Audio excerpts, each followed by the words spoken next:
No vídeo de hoje, o pastor Arilton Oliveira responderá a uma série de perguntas feitas pelo pastor Batista a respeito da doutrina do santuário. Ele questiona o que precisa ser purificado no céu e o que Jesus está fazendo atualmente no santuário celestial. Além disso, o pastor Batista busca esclarecimento sobre Apocalipse 19:10, que menciona os testemunhos e o dom profético. Será uma discussão aprofundada e esclarecedora sobre esses temas fundamentais para a fé cristã, com base na Bíblia e na visão adventista do sétimo dia. Assiste até o final para entender mais sobre esse tema e que você possa tirar suas conclusões de acordo com os argumentos apresentados. Acompanhe no vídeo. Pastor Arilton, antes até de fazer a pergunta que eu tenho para fazer, já que foi tocado aí no assunto do santuário celestial, nós ainda vamos ter em algum estudo algo que fale especificamente sobre o santuário celestial nos estudos posteriores? Não teremos. Não? Não, podemos entrar no assunto agora, se você quiser. Então, já que foi aberto aí esse assunto, eu gostaria de saber, que é algo que eu tenho muita dificuldade de entender, não que Cristo não seja o sumo sacerdote, ele é. Isso eu acredito que ele é desde que ele foi assunto ao céu, não desde 1844. Acho que desde que ele foi para o céu, ele já é o sumo sacerdote. E o que eu não consigo entender, até lendo o livro Sacerdócio Expiatório de Jesus Cristo, do Frank Holbrook, em quase todas as páginas, porque ele menciona isso, eu botava lá, não entendo o que no céu precisa ser purificado. Ok. O irmão poderia me explicar? O que no céu precisa ser purificado? Claro. No santuário terrestre, a gente até entende, porque o sangue era aspergido ali, sujava o ambiente, depois tinha que haver toda uma purificação, que era um ritual também para acontecer. Agora, no céu, eu não consigo entender o que no céu precisa ser purificado. Ok. A obra de Cristo, ela foi prefigurada em todo o sistema do santuário terrestre. Tudo que acontecia lá apontava de alguma maneira para o ministério de Cristo. A ovelha que lá morria apontava para o Calvário, a morte de Cristo. O sacerdote que recebia o pecador para que ele obtivesse o perdão, representava o sacerdócio de Cristo, que nos recebe como advogado. O sumo sacerdote, que uma vez por ano, no 10º dia do 7º mês, fazia juízo, representava o ministério de Cristo, sumo sacerdotal. Aí vem a sua questão. Ele sempre foi sumo sacerdote? Claro. Ele é sumo sacerdote segundo a ordem de Melquisedeque, mas ele também exerce as funções sacerdotais. Por quê? Porque no ano 31, quando Jesus é assunto aos céus, ele vai para o santuário, ele lá começa uma obra de mediação. E a obra de mediação não era feita pelo sumo sacerdote, era feita pelo sacerdote. Ainda que o título dele seja de sumo sacerdote, mas Cristo também é chamado de sacerdote na Bíblia, então ele do ano 31 até 1844, ele atua como sacerdote. Ele não atua como sumo sacerdote, porque o sumo sacerdote só atuava no dia do juízo. Isso quer dizer que haveria algum momento que Jesus tinha que cumprir o papel sumo sacerdotal e começar o juízo. Aí vamos para Daniel 8,14, que é a profecia que vai dar a data do início do juízo. Até se passarem 2.300 tardes e manhãs, o santuário será purificado. Essa purificação do santuário é uma alusão ao Yom Kippur, ao dia da expiação do santuário terrestre. É o mesmo termo. Assim como no 10º dia do 7º mês o sumo sacerdote vinha para fazer juízo, depois que se passassem 2.300 tardes e manhãs, Jesus tinha que começar um juízo. E este período profético, de acordo com Daniel 9, 24 a 27, começa em 457 a.C., o que nos estende até 1844. Então, no dia 22 de outubro, que é o equivalente ao 10º dia do 7º mês do calendário judaico, Jesus começa o juízo. Então, ele era sacerdote, ou pelo menos atuava como sacerdote, e agora atua como sumo sacerdote. Mas espera aí, se ele agora é sumo sacerdote, por que ainda hoje há também mediação? É porque ele acumula agora as duas funções. E por que acumula? Porque lá no santuário, no 10º dia do 7º mês, quando o sumo sacerdote entrava em cena, ele matava um carneiro para a expiação pelo seu pecado e depois matava um bode para a expiação do pecado do povo. Só que no 10º dia do 7º mês, enquanto ele estava fazendo toda a cerimônia de juízo, o que é que morria lá no pátio do santuário 9 da manhã e 3 da tarde? A oferta contínua, o cordeirinho. Então isso ensina que mesmo no dia da expiação, ainda havia mediação para o povo de Israel. Quer dizer que mesmo depois de 1844, Jesus atuando como sumo sacerdote, ele ainda é advogado, ele ainda medeia por todos nós. E isso vai acontecer até que termine o juízo.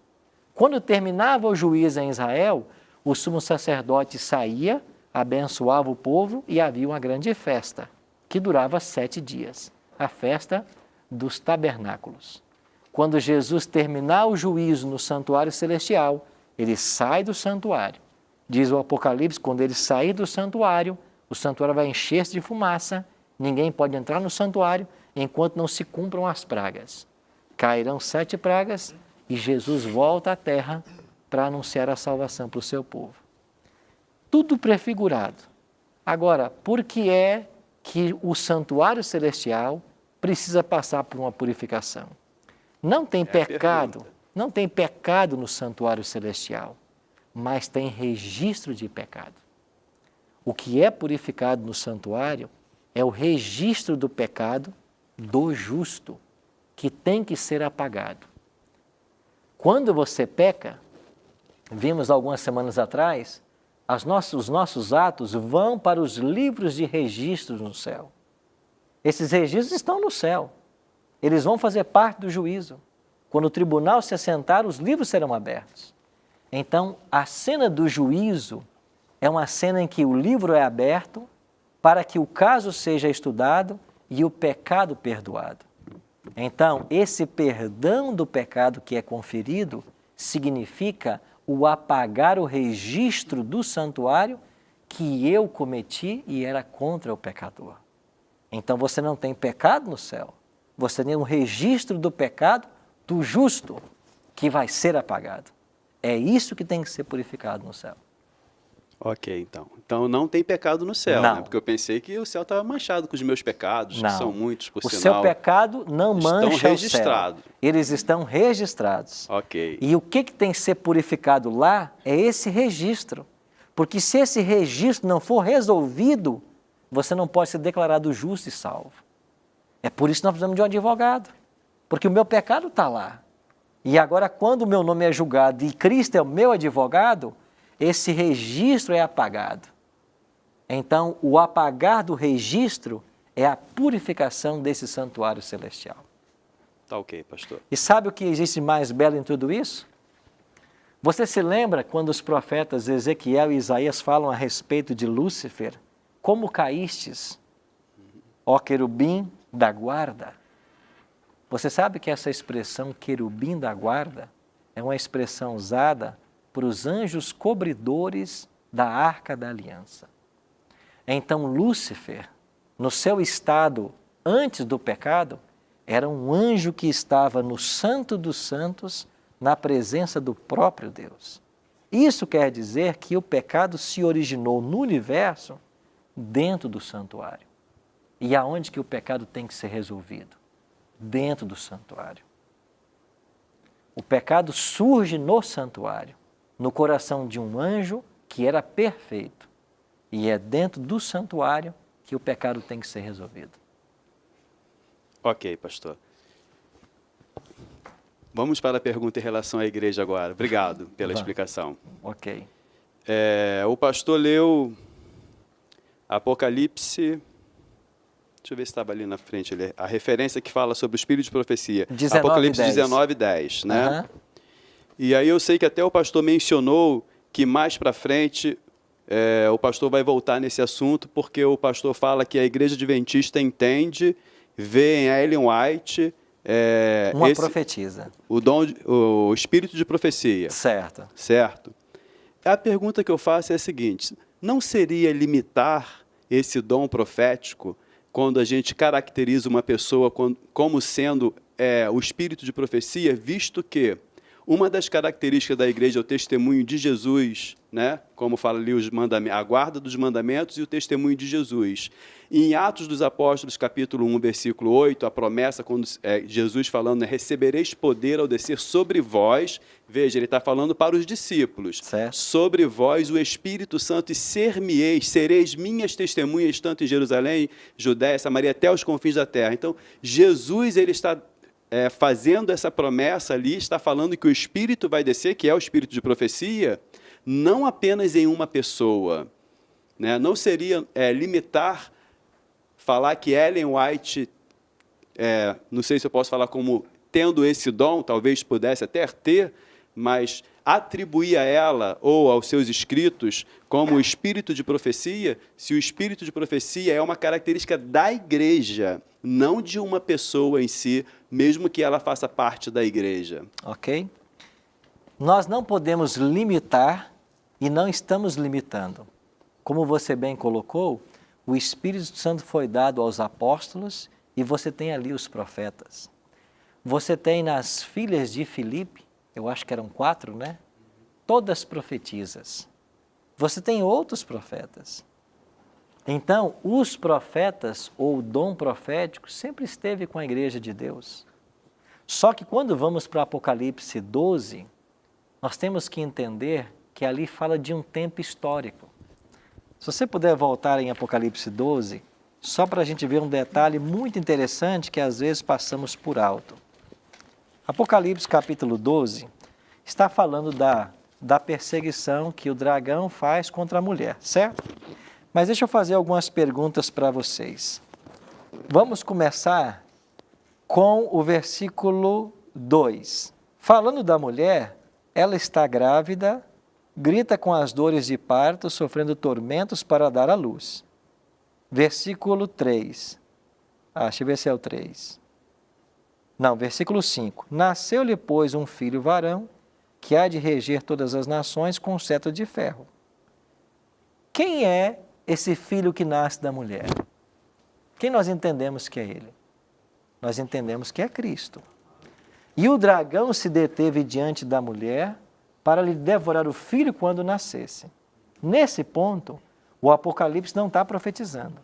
Ele está fazendo um relato histórico, porque Cristo já havia nascido lá no passado, e esse relato histórico refere-se ao momento em que Herodes manda matar os meninos de 2 anos para baixo. Então, nesse momento, quem é o dragão e quem é a mulher? A mulher é a igreja cristã, que vai gerar o Messias. Quem é o dragão? O dragão é o diabo, mas ele nunca aparece como ele é. Ele sempre usa os seus agentes. Nesse caso, o dragão é o Império Romano, que tentou matar o menino Jesus, certo? Aí você avança no capítulo, vamos agora para o versículo 6, 12:6. A mulher, porém, fugiu para o deserto, onde Deus havia preparado lugar para que nela a sustentem durante 1260 anos. Ou dias, né? Que a gente entende ser anos. Agora, esta igreja, ela vai para o deserto, e de acordo com a profecia, vai ficar 12 séculos lá. Aqui nós temos a igreja da Idade Média. Não é mais a igreja cristã, é a igreja da Idade Média. E esse período profético de 1260, nós podemos datá-lo exatamente de 538 a 1798. Então, quem é a igreja de Deus na Idade Média? São todos os sinceros, que não se submeteram aos decretos de Roma, mas ficaram com a palavra. Entre estes, podemos citar os valdenses, os albigenses, os huguenotes, Lutero. Aí está a igreja. Agora vamos para o verso 17. Irou-se o dragão contra a mulher e foi pelejar com os restantes da sua descendência. Por que é restantes? Porque agora o Apocalipse está falando de uma igreja pós 1798. Não é mais o período dos 1260 anos. Deus levou a igreja para o deserto por 12 séculos, mas agora tem um remanescente. Agora, no período pós-Idade Média, que vai até 1798, tem que aparecer essa igreja. E essa igreja que vai aparecer, ela tem que guardar os mandamentos. E ela tem que ter o dom profético. Então nós não estamos restringindo a Ellen G. White. Mas pós 1798, foi a única pessoa que, feitos os testes bíblicos, a gente entende ser um profeta. Então nós não estamos restritos a Ellen G. White, mas todo que pretende ser profeta tem que passar pelos testes da Bíblia. Mas estamos falando de um momento específico da história em que essa igreja sai do deserto e tem que ter a obediência à lei e tem que ter o dom profético.